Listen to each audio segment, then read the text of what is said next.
Hello everyone, thank you for joining this month's Invent Raychem webinar series. Welcome to those new attendees and welcome back for those of you who have been following us along. Now, this is the sixth and the last TraceCal Pro session from our series that we have scheduled. And today's topic is titled Control Methods Impact on Design. Now, controller selection is an important aspect of TraceCal Pro. So we'll show you what effects they have on the design.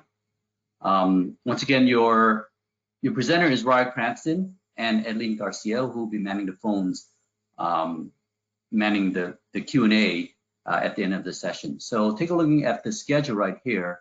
As I mentioned, this is the last session on TraceCal Pro, and you can always review any of our recordings that we've done in past months as well. All you have to do is visit invent.com/thermal-webinars.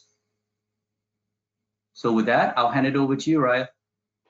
Excellent, thank you, Eugene. So today's agenda, we are looking, as Eugene mentioned, we're looking at control methods, but more specifically, we're going to be looking at controls for non-hazardous environments. We're going to be changing out our sensor. We're also going to be comparing our ambient control versus uncontrolled versus proportional. We're going to dive into what those mean. And then we're going to actually dive into a little bit more of hazardous location, sheath temperature. So as you can imagine, this is more an advanced session. So if you haven't had a chance to join our previous ones, I would strongly recommend that we go back and review those sessions because we truly are building on everything today. Okay, as mentioned, Eugene says there is a chat box. So type any questions in your little box, and Edlene will be able to answer those as we go. So if you do have an immediate question, she'll be able to chat with you directly. And then obviously if we have some highlighted questions near the end that we want to bubble up that could pertain to the entire group, then she will be able to address those. Just a quick important note that we will be considering controls for North America. So for our international contingency on the line, know that any controls that I am going to be pulling up or showing and showcasing in TraceCalc Pro, it is going to be North American centric. So we will be looking at, you just need to apply the same concepts, but with our European product and be able to make those, the principles are the same, but the bill of material obviously will not. And just like our previous sessions, this is what TraceCalc Pro will look like. And we have our design pane, our, well, sure, we've been through it many times. So just to kick off again, we're gonna kick it off with Edlene's previous TraceCalc Pro session. So for those of you that joined us, the previous session in regards to child-parent lines, you'll probably notice that I'm actually starting with what we left off with last time. So we actually started a loop as well as a parent and continuation. I did actually parse this down so then we don't see all the lines that we considered, just the ones that we'll be considering today. So without further ado, we're going to consider this loop. And first thing to note, in regards to controls, I am going to switch over to this controls tab first off. And you'll notice that our system default is both electronic controls and direct connection into the controller if possible. So this is an interesting default where we're going to try to use our power connection kit and controller and basically marry those two together into one device if at all possible. So that's the first thing I'm going to highlight is this is our default. Just watch our with failure alarm because this actually has a multitude of different definitions of which a failure alarm can mean lots of different things. We're going to start a little bit more less complicated. You'll notice our default is a hazardous location. So I'm going to go ahead and start with a non-hazardous location. It's easier to kind of play and manipulate with a non-hazardous location. So because we've checked that use direct in connection or use directly in controller if possible, if I go and check my bill of material, you'll notice the first connection kit, or the first controller that we come up across, is a JBS 100 ECP. ECP tells me that it's an electronic controller pipe mounted. Remember I said with failure alarm, this can actually mean several different things. And what I'm going to actually pop over to is our data sheet. Because the JBS 100 ECPA, you'll notice that it is pipe mounted, which is why that little checkbox was checked, and yay, we got a controller that will suffice that requirement. But just watch your failure alarm, because this little guy has a dry contact only. So this is enough to tell you that it has a failure mechanism, in that it is able to give you a sensor failure alarm. It's able to also do a low power or low voltage indicator, because it's a normally closed contact. Well, normally closed contacts mean that as soon as it loses voltage, they want to pop open. So because it has that type of dry contact, that is what is actually sufficing our with failure alarm. So when you are looking at this in TraceCalc Pro, know that it can be as simple as a dry contact, or it can actually mean something quite a bit more elaborate. Okay. Next thing we're going to notice is, I'm going to highlight right in here our min-max control temperature. So the min-max control temperature is really trying to say I have a controller and I'm trying to maintain 40 degrees. Well, because I have a controller on this parent line, well, guess what? Yes, we're going to keep your pipe temperature at 40 degrees Fahrenheit, because that's where the sensor is located. However, you'll notice that when I have the loop, back in Edling's training, you'll notice the parent had a single trace of 3B cable. However, this loop line, remember, it has a double trace. So what we can actually see is on the loop line, this min-max control temperature is actually giving you the expected temperature as if with a double run of heating cable. So even though we're controlling our parent line with the sensors on the parent line, it's able to then report the expected temperature on this loop as well. Okay, so 40 degrees on the parent, about 60 degrees, 63 degrees Fahrenheit on the loop. Now, if I wanted to change the sensor location, I'm going to pop over to our controls tab. You'll notice there's this checkbox that says sensor is located on this line. Well, currently it's not checked because I'm on the loop. If I were to switch back over to the parent line, you'll notice that it is checked and it's actually grayed out here. That's because the sensor is located on your parent line, which is why we're maintaining 40 degrees on that parent line. If I did something interesting, or I wanted to know what happens if I put the sensor on that loop, I can go ahead and check that line. You'll notice it checks and grays out. It now says I have a sensor on this double trace. I'm going to go ahead and calculate. And so you'll see that on the loop line, it is now 40 degrees Fahrenheit expected, because obviously now we've put the sensor in that location. But you'll notice our parent line, as a result, it now has a low temperature warning. Basically, it says you're not maintaining the right temperature on the parent line. Well, why is that? Well, a couple different reasons, right? We have a 2-inch line with only 1 inch of insulation versus a loop, which is a 2-inch line with 1 inch of insulation. But this has double the amount of heating cable. So you would expect that the parent line would fall in a lower temperature as a result. Now, the only way to rectify that, now you can either change your insulation or you can move your sensor location. So if I were to change this, I'm going to go ahead and, because this is falling below temperature, I'm going to bump up my insulation here, and I'm going to lower my insulation on the loop. And what I'm in essence doing is I'm trying to match the heat loss across both lines. So if I do that, then I actually get a little closer. So now if I have that sensor on my loop, it's still 40 degrees Fahrenheit. And because I've decreased the insulation there, my heat loss went up. However, because I increased the insulation on my parent line, it now stabilized out. So I actually got fairly consistent, not heat losses, but at least power output to be able to get a fairly stabilized temperature across. So that's one way to address the warning. The other option is obviously to switch my sensor location. Okay, so you have that option to be able to do that whenever we're dealing with parent-child and your sensor location. Next, we're going to deal with that parent continuation. This is another one that Edleen got to construct for you last time. And just a quick reminder, this continuation, the parent line is a 2-inch pipe with 1 inch of insulation. And the next segment was a 4-inch pipe with 2 inches of insulation. So what we tried to do last time is we were trying to make sure that because we're using the same heater down the entire line, but we're changing the pipe size, we were trying to match the heat losses from the parent to the continuation.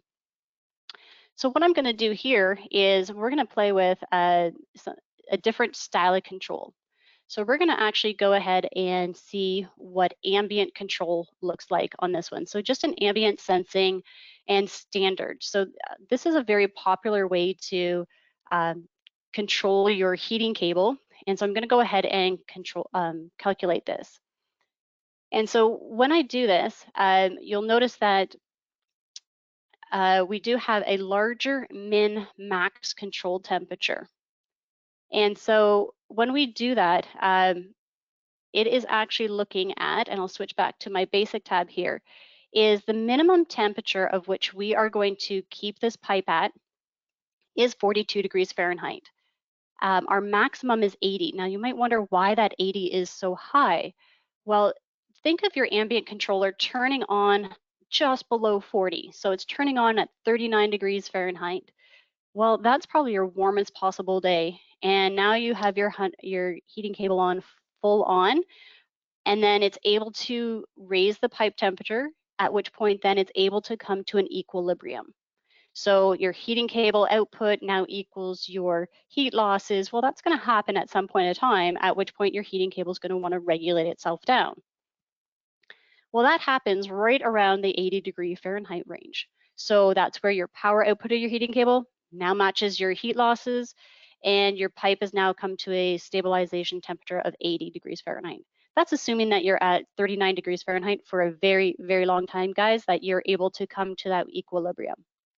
If I look at that continuation, because we've matched our heat losses, you notice the min-max is actually not that significantly different than, say, our parent line. So now if I check out my bill of material, I just want to see what kind of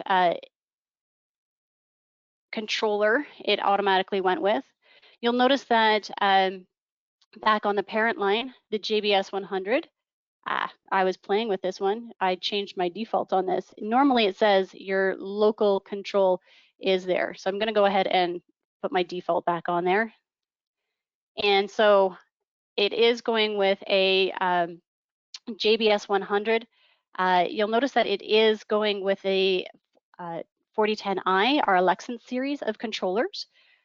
This particular checkbox that says use directly in controller, it will only do so when it can possibly do that. So the fact that I'm seeing a controller and a JBS 100-A means that it is not using the controller as a direct connection. Reason why? Because we don't have an ambient sensing controller that is directly capable of going on pipe. It is always air mounted out in the air. So hence it's going with two separate components whenever we go ambient control. And there we go. It's giving you a warning as soon as I got out of there. So the only way to rectify that particular warning, it is giving you a warning saying no suitable controls can be directly on the heater. The only way to rectify that is actually unchecking that. And you'll notice that when I do recalculate, the warning is gone. Now, we've gone and stayed with the electronic modules, our electronic controllers, which you got to see the 4010i series. There is another option in here to go mechanical. Mechanical thermostat, which is your ambient sensing. If I go ahead and calculate and check out that particular bill of material, we'll have our AMC-1H controller. This is our hazardous location ambient sensing. It does not have any smarts in it. Basically, there's no feedback in regards to that. It is literally just an ambient controller. Some clients do still ask for just basic ambient control. However, people are getting smarter. They want more feedback in regards to their systems, which means this is probably not a typical scenario of which you'll see too much, especially going on in the future. Now, if I stay as a hazardous, however, this time we're going to go uncontrolled. Now, uncontrolled, people are very interested in this particular scenario, primarily because they want to see what happens either in an upset condition or potentially even to run it. So what I'm going to do is go ahead and calculate here. And you'll notice that our min-max control temperature is quite high, okay? This is what this is doing is saying, hey, yes, we've controlled it. We're not controlling, sorry, which means at our coldest temperature, which remember our coldest temperature is -20. At our coldest temperature, if we're running straight up, we're going to keep that system at 42 degrees Fahrenheit. However, you'll notice that we also have the 116. Well, where's that number coming from? Well, that number is saying on our warmest possible day, which max ambient is 104 here, on our warmest possible day, our heating cable is going to be on ever so slightly. Yes, it regulates itself down. However, it does not completely shut itself off, which means we're adding ever so slightly more heat to the pipe. And so we're going to be elevating that pipe temperature ever so slightly. So that's the difference between your max ambient, or your correlation between your max ambient and your max control temperature. Now, this is probably not a desirable situation for customers, because obviously 116 is not something of which our clients tend to like. They want to make sure that if things are getting that hot, our heating cable is off. So what we're going to actually look at next is the proportional ambient. Now, we get a lot of questions in conjunction with ambient sensing and proportional. This is also known as PASC, P-A-S-C, which is called Proportional Ambient Sensing Control. Now, what this means is as we calculate this line, our min control temperature, of course, we're going to keep that pipe a minimum of 40 degrees Fahrenheit because that is our control temperature. But it's way better than your uncontrolled scenario, and way better actually than your ambient sensing, because our max temperature is very slightly higher. And what I'm going to explain is the way that PASC works is when you're at your minimum ambient, so in this case -20, your controller is on 100% duty cycle, because it's saying it is the coldest possible temperature, I need to be on all the way. But say it's only 10 degrees outside. Well, 10 degrees is smack dab between your maintained temperature and your minimum ambient temperature, which means the controller knows how to put itself on a 50% duty cycle. And then as you start approaching that 40 degrees Fahrenheit, it will actually start to pulse very, very slowly, where it's on a probably about a 1 or 2% duty cycle. So it's barely on, but just enough to maintain and start to creep up towards that 40. Now, we always overshoot slightly, which is why you see a 10-degree differential as opposed to a smack dab on the 40. Now, we'll let you know that as you program these in the field, that as it approaches 40, it will actually try to aim for 40. Is there a possibility that you have a larger deadband in there and let it overshoot slightly? Yes, which is why we're reporting the 51 degrees Fahrenheit. All right, and then just to double check, I am going to go into my bill of material here. And let's just make sure. I forgot to change my actual local control. There we go. That is why my bill of material did not show the desired controller. So the 4010i is kind of our introduction to our PASC controller. All of our 4010is, 4020is, anything in the NGC 30, NGC 40 realm will be able to do PASC. And when you're doing, so this is a single circuit, which is why you're getting the 4010i. And if you have multiple circuits, then of course you can start increasing those into a multiple circuit controller as well. So next we have, we've been considering a hazardous sheath temperature is the last thing I want to double check with you guys, or cover with you guys. So what we're going to do, we've been playing with the BTD cable. You'll notice I haven't been playing with heating selection here because this is a controls session for sure. But what we're going to do is we're going to actually bump this up so then we get something other than BTD cable. If I do my max heater exposure to 250, you're going to notice that I do get the 5X TV. Well, I'm going to switch over to our website here because 5X TV is one of our system designed heating cables. So yes, it's able to maintain up to 250 and expose to 250. But if I scroll down here, and I'm going to zoom in slightly, XTV has a T3 location. So our selection was a 5XTV 1-CT T3, meaning that it is an infinite T rating of T3. But you'll notice XTV is one of the first heating cables where we're able to take a system approach to calculating the sheath temperature, okay? Where we can actually calculate the sheath temperature based on a stabilized or control limited design. So if we had to take 5XTV and wanted to see if it could be suitable for, say, a T4 rating or a T5, a lower rated area, well, TraceCalc Pro will actually allow us to do that. So you'll notice that 5XTV 1-CT, there's our T3. I'm going to go over to my area class here. I've always assumed that right now that it's a T1 rating. Well, if I go T3, we expect that there's no change. You'll notice that the sheath temperature calculation right here, it does say 392 and it's a T rating. So if I do that drop down one more time, a T3 location is equal to a 392. So really it's not telling me the sheath temperature just yet, it's telling me the T rating still.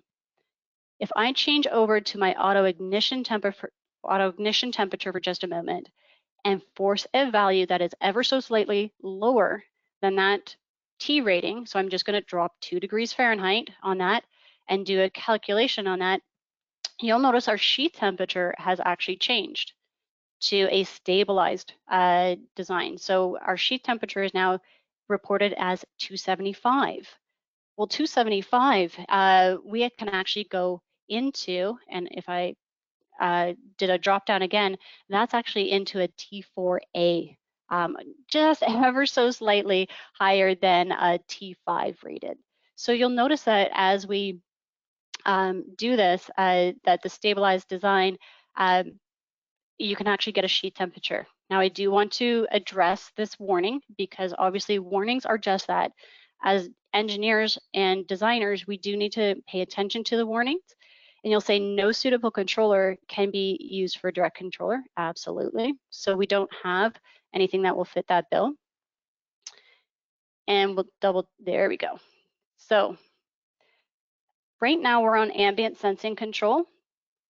And so one other thing that we can actually do based on that data sheet is we can go control limited as well. So you'll notice that control limited is right in here as well. So this is what's allowing a stabilized design. And this is a stabilized sheath temperature. This basically allows for the pipe to get up to its equilibrium, and then it calculates its sheath temperature based on that equilibrium of the pipe. Now, if I go control limited tells me I have a sensor on that pipe, I am controlling that pipe, therefore it's between the maintain temperature plus 45. So this is my maintain temperature plus dead band. So that when you say control limited set point, it is not your maintain temperature, it is your maintain temperature plus your dead band. Right now the system is defaulting to 5 degrees higher. You can play with that value as you, 5 degrees is pretty much our default for all of our controllers. However, if you have a larger dead band, you would want to make sure you increase this value. I'm going to go ahead and calculate, and you'll notice a warning. No controllers suitable for temperature limited design. So definitely make sure you're paying attention to your warnings. It is saying I'm going to keep this pipe between 40 and 45. It has calculated a sheet temperature for us, but we do still need to address that warning because we are currently still in ambient sensing proportional. We cannot do a control limited design and be in ambient sensing. Okay, part of the control limited design tells me I need to be in line sensing with failure alarm. In case that controller ever fails, if the sensor loses connectivity, whatever alarm you have, it needs to be addressable. So as soon as I change this over to line sensing with failure alarm, then you'll notice I get a good that warning goes away. I get a sheet temperature calculation, and I'm controlling that pipe between 40 and 45 degrees Fahrenheit. So guys, that's this is kind of our introduction to kind of an MI cable because MI cable is very, very similar. So for those of you who want a little bit more, I am going to probably just point out that we have not been able to get to MI cable designs 2 yet, but interesting enough, as soon as we get into that area class and control limited design, just know that MI cable, watch your lengths. In that you're watching your pipe length, your adders, and know that we would never really run MI cable ambient controlled or uncontrolled. So usually 90% of the time MI cable, you would actually use this control limited design because it's on a controller, a line sensing with failure alarm, typically for MI cable.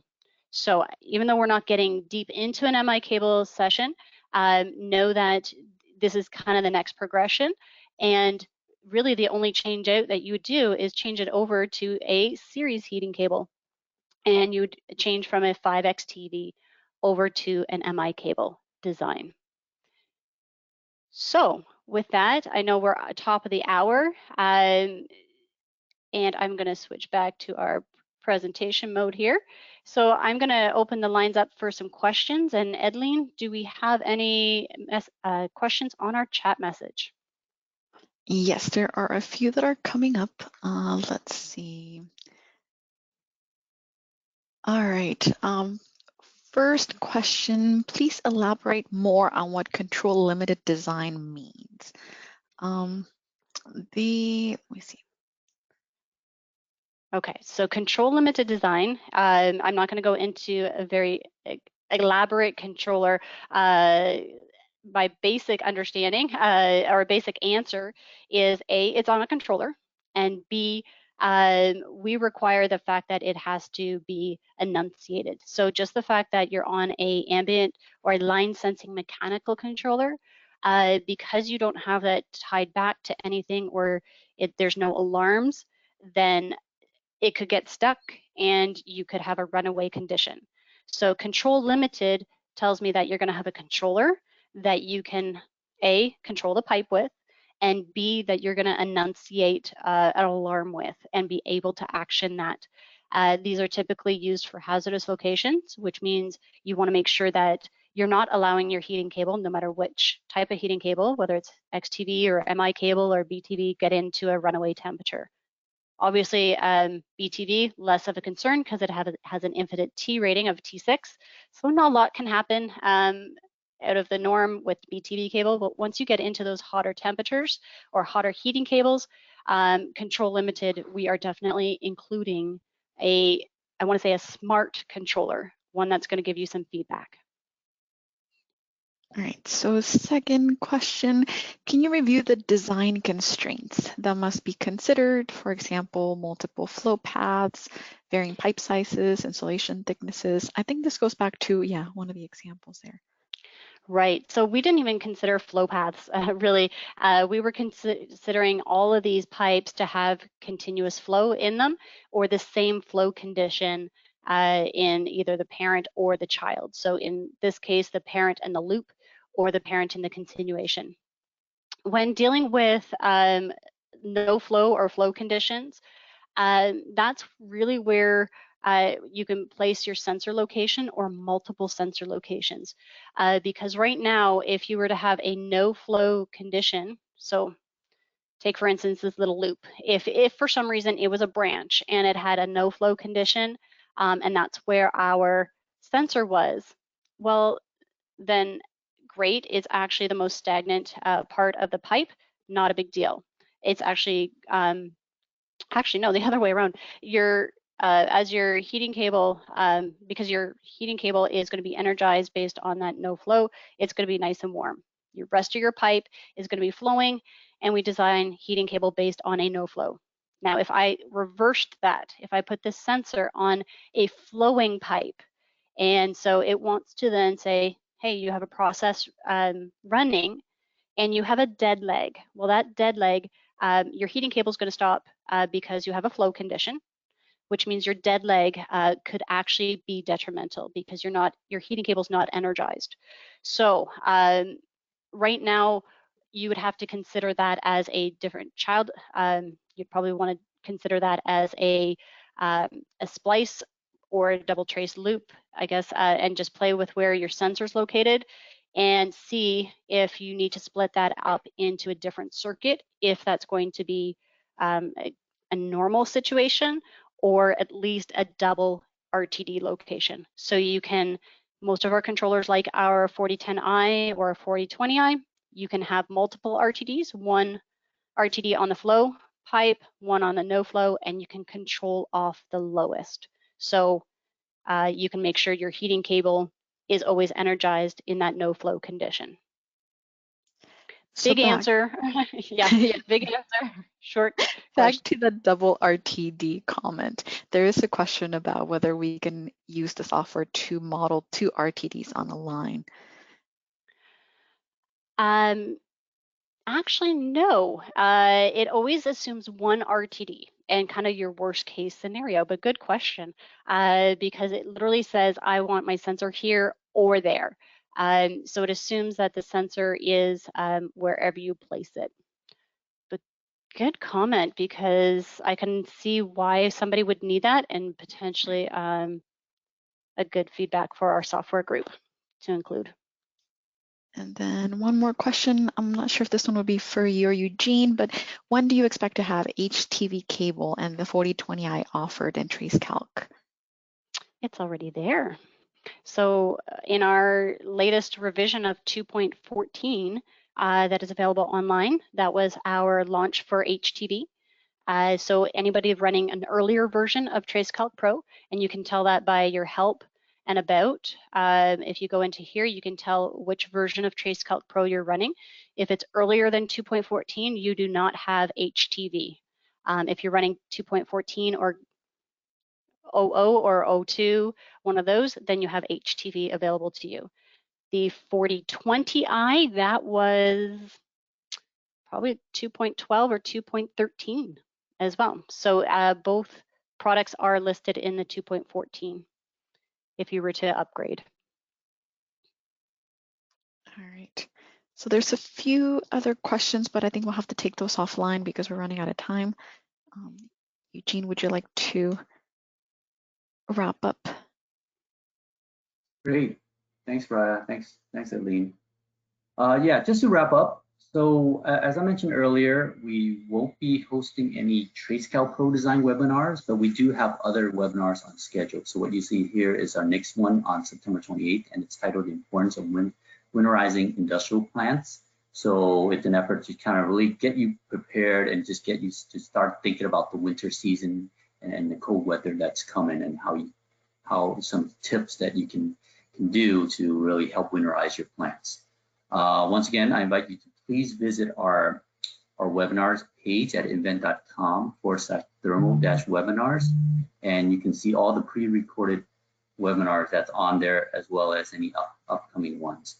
And if you have any additional interest in any further advanced topics of TraceCalc Pro Design, please reach out to us, as well as your local sales rep, and they can kind of relay that message back to us. If there's an advanced topic that we can cover in the future, we will certainly do that as well.